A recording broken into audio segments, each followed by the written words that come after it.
Okay, team, so we're going to learn how to measure the angle of our robot today, and it's kind of a pain, but it's not that bad once you get used to it. So to start, I'm going to make a perpendicular line to help guide my setup, and it doesn't have to be perfect. It's just going to be my perpendicular line on my paper. And in order to line that up correctly, I'm going to go ahead and measure a 90-degree angle. So now I know that that line is perpendicular. And so what I'm going to do is I'm going to put my robot tire right there. And that's going to be where all of my turns start from. So I know that this is the way the tire started. When it's done, the tire is going to be over here somewhere, hopefully pointing in this direction, which is what I want. So to get us started, I'm going to put in a -50 and a +50. And I'm going to do that for 0.25 rotations. And we're going to go ahead, watch that, and see how far the robot turns. So here, I can trace that angle there, and I know that that was the angle my robot turned. So this is the angle that I'm measuring, that angle there. And then I'm going to go ahead and put my protractor in there to try to measure that angle. So I'm going from here to there, and since I'm reading this way, it gets kind of weird.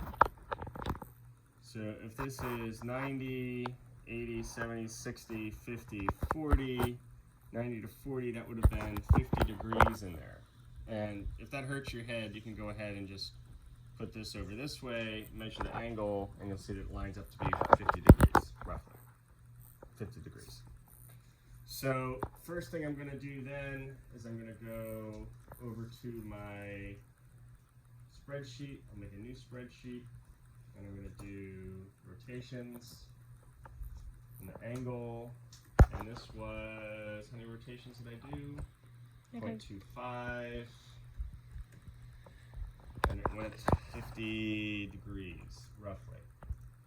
And I'm just going to go ahead and format these cells and make sure they're numbers. Every once in a while it causes a problem when they're not listed explicitly as numbers.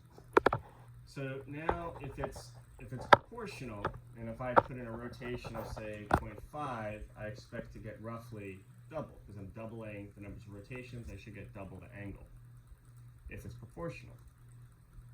So that's the question. So now I'm going to go ahead and set up my robot again. I'm going to line it up in that same starting position. I'm going to get everything out of the way to let it turn. I'm going to run it, and we'll see if it goes roughly double.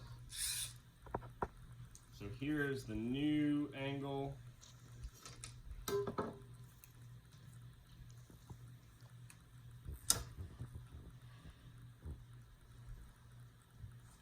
And so this angle is way down here, and that's okay, because there is a displacement there, and we're not going to worry about that at the moment. It is going to produce error for our program.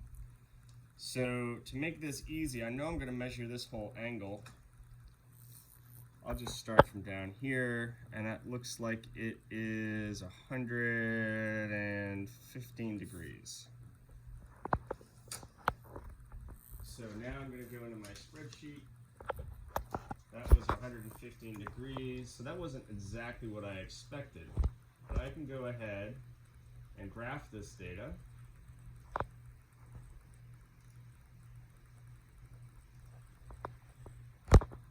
And it's upset. Let's go ahead and just grab that data. Yep, it doesn't know that it's numbers. So let's go ahead and format our cells.